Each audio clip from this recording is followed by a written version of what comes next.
هەڵبەتە بابەتی کرێ و کێشەی کرێنشینان بابەتێکە لە هەرێمی کوردستان بەردەوامی هەیە و قسە زۆر هەڵدەگرێت. جا بۆ مەبەستا من لە نێو ستۆدیۆ بەڕێز عوسمان قەرەداغی لێ پرسراوی دەستەی باڵای کرێنشینانی هەرێمی کوردستانم لەگەڵدایە. زۆر بەخێربی کاک عوسمان. بەرەوەی دەست بکەین بە پرسیارەکان و واروها هەڵبەتە تۆ لەسەرم بابەتە ئەزمونێکی دوور و درێژە هەیە و ڕەنگە داتا و شتی باشە لابێ و دەستخێنە سەر کێشەکانی کرێنشینان. پێم خۆشە راپۆرتێکی دۆکمانەیە، راپۆرتەکە دەبینین پێکەوە بینەری دەبین و دواتر هەم لەسەر راپۆرتەکە و ڕای خەڵکو و بابەتی کرێنشینانیش من پرسیارمێ. دووبارە بەخێربی. دەچمە دوهۆک بەر لەوەی گفتوگۆکانم لەگەڵ میوانەکەم دەست پێ بکەم باسێکی نرخی کرێی خان و شقاکەن لە دوهۆک. لە پارێزگای دوهۆک نرخی کرێی واتە کرێی خان و شقە لە ئەو پارێزگایە لە بەرزبوونەوە بەردەوامە. ئەوەش بۆتە هۆی دروستبوونی نیگەرانی لای دانیشتوانی ئەو پارێزگایە. هاوڵاتیانی دوهۆک قسەیان بۆ پەیامنێری کورساد نیوز کردووە، دەڵێن دەبێت حکومەت زیاتر چاودێری ئەو کێشەیە بکات و چارەسەری بۆ بدۆزێتەوە. ئابووری ناسانیش قسەیان بۆ کورساد نیوز کردەوە، دەڵێن بەرزبوونەوەی نرخەکان چەند هۆکارێکی هەیە. دیارترینیان باسییان لەوە کردۆ کە ڕەنگە پەیوەندی بە ویژدانی خاوەن مڵکەکانەوە هەبێ، واروەها خاڵێکی تریش باز لەوەکەن کە هۆکارێکی ترەوەیە گرانی باجە لەسەر خاوەن مڵکەکان ڕەنگە هەندێک جار ناحەقیان نەبێ کە کرێ گران دەکەن. راپۆرتەکە دەبینی. سەرەڕای هەبوونا چەندین پرۆژەیەن ئاکنجیبوونێ و چێکردنا تاوەران لە ناوا سنتەرê پارێزگەها دوهۆکێدا. لێ هێشتا کریya خانû û şiqeyan li parêzgeha Duhokê gelekit giranin. Ev vê raportê da dê dîvçûnê bikein. Kanê bû çi kiriya xan û şiqeyan li seranserî parêzgeha Duhokê giranin û karîgeriya wê li ser hawlatiyan çi ye? Roj bi rojê kiriyên xanî û şiqeyan li parêzgeha Duhokê girantir lê tên. Ev jî bûye cihê nerazîbûna xelkê vê parêzgehê û dibêjin pêdiviya hikûmet çavdêriyeka baş li ser van kêriya biket û pitir û li xwe bibînît. کمک به وجدانی جمعه های یعنی هر خدانت عقارات رقابت کب درسته یا حکمت هکر هبید لازمه وی تشتی چاره سر کرد حکمت شرح خوبه با ضریبا هاری کار بید و نفسی وقتی جی یعنی وقتی بکت سر خدانت عقارا کو پتر هاری کار من چون کو امزانین و به مچایه گرک تاثیر خیاکری خاصا اوید کم درآمد. بس من بگم یعنی حتی في قافه فش 2000 مجنس 14 ورقه ایرانی دست بگی حتی في قافه نه بالعکس ایجار گران تلی کری کم تلی نکریه اش همی باره و که تسکه چه تسکه ایجار خواه گران کری او اوی نکرد تسکه و که سکادوی که بلکه بار که چه بید گله دکاندارا بگفت که دکانت خدا بنف ایجار یعنی آنش خدا ایجاری جه در کرد بیتن سبب چه سبب اف ارزانی نکرد یا سر و زاری بجید مجید زاری بجی گران تلی راتی کم تلی ناتیه آبورینا سکجید بجید به وجدانیه که لدف خدانین ملکه هیا و تقیرانا دا هاریکاریا حولاتی خون ناکن. کلتور خلکی ما طایبت خدان ملکا زی ملکت خون ناش کردن یعنی نرماله اگر 3-4 هوا بطال جیبی دکاناوی ارزان نکد $100 $200 بده تفکر داره که اگر خانیویش قای بطال بیتن $5 نکیم کتن دا نمین توالا اگر دست کیوی بقلی پرزیجی کیمنا کتن ارزانا فروشتن اف کلتور خراب الدف خلکی ما هواج پراستی بد گرتن بو که چاول یکیت کتن خرابیه دا اشلای جواکی و او حضرت کنشتگی باشه بس اشلای آبوری و دیار دکا گلک خرابه هکر خدمت تحریم کردستان کار آسانیال سروا بکتن باج و خیکال سروا کم کت رنگ او کریت خو کم کن بس اشلای کی بسات کنه باج یا گرانه کار با گرانه آب گرانه عقارب خو کرینا یا گرانه تاپو کرنو تسجیل یا گرانه او دی کری گران کتن و بار گرانه جی پلاستیک کاریگری که خراب کری سرافشا آبوری پارزگاه دوکه بچکترین خانی و شقه لپارزگاه دوهوکه به بهای 250,000 دینارانه حتی کود گهیت بهای 3 میلیون دیناران اوجیک بویا بارگرانی بو سرتخا فقیر و هجارا و بتایبت جی ده قیرانا گیروبونا موچیدا و نبونا خدمت گزارین پیدوی هوار علی کردسات نیوز دوهوک. بۆ ئەوەی بەوردی بچینە ناو ئەم کێشەیەکە لە راپۆرتەکەی هاوکارم هەوار بینیمان لە دوهۆک ڕەنگە شار و شارچەکانی تری هەرێمی کوردستانی شەمان کێشەیانە بێت بەو پرسیارە دەست پێکەم کاک عوسمان ڕێژەی کرێنشینی لە هەرێمی کوردستان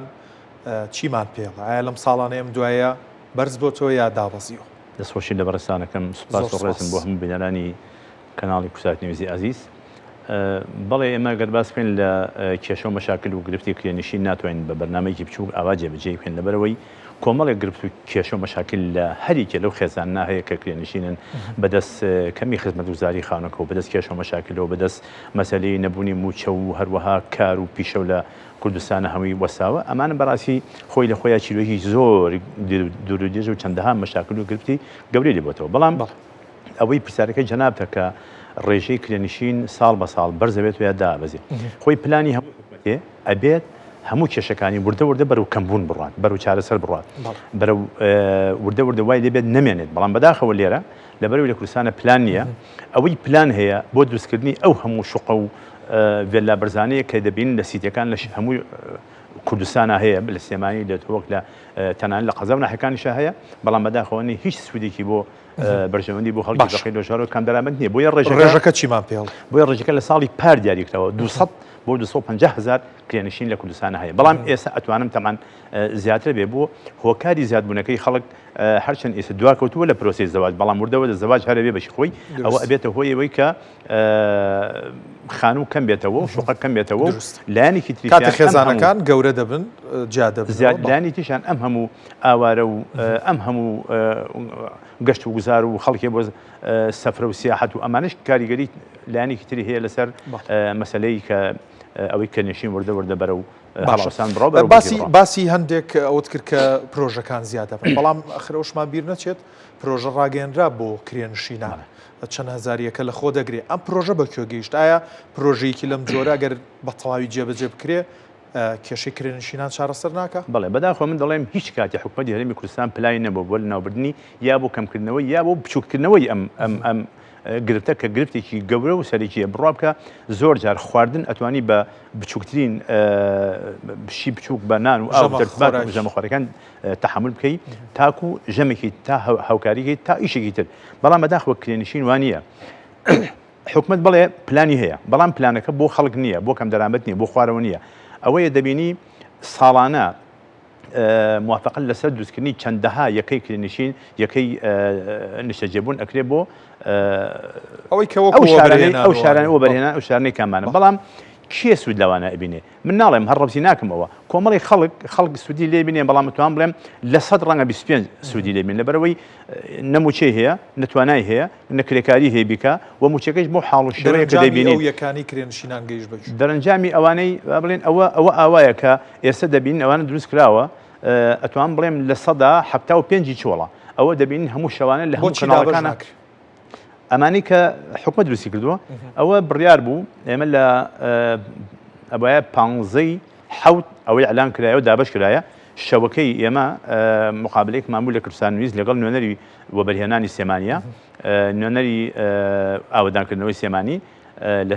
سیتەک بوو بڕیار بوو لە 15 مانگە دابشکرێت بەڵام بەداخەوە گەیە 24 مانگ لە 24 مانگە هەموو ئامادەکاریە کرا ئێمە کۆنگرێکی ڕۆژنامەوانی باشمان بۆ ئامادە کە بە خەڵک بین کاکە پیرۆستان بێ ئەوە لە سلێمانیە 3060 دابشەکرێ و لە کوردستانە چەند هەزارێکەیە دابشەکرێ بەڵام بەداخەوە دوای ئەوەی کە لە وەزارەتی ئاوەندانکردن و ئاگاداریان کردین کە ئیعلان ناکرێ وەستا و هۆکارەکەی چیە بە ئەمری سەرۆکی حکومەت یعنی ناکرێت تۆ هەموو تقریبا لە 2000 بە ئەمری سەرۆکی حکومەت ڕاگیراوە کە دابشکراوە و لە 2023 ئەمە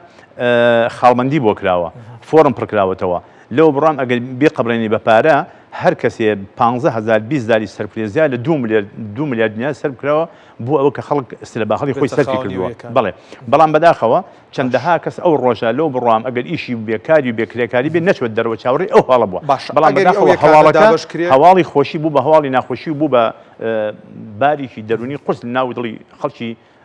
کوردستان و ئەوانەی کە چاوەڕێ ئەوەکانە بوو باش ئەگەر وێکانە دابش کرێت چەند کێشەی کرێنشینان چارەسەرەکە ئەتوان بڵێم لە سەدا 15 چارەسەر بکە بۆ هەر لە سێمانیە 3060 یەکەیە 3060 خانەوادە کەڕەتی پێنجیکە بچێتە دەروی سێمانی یەکەم شار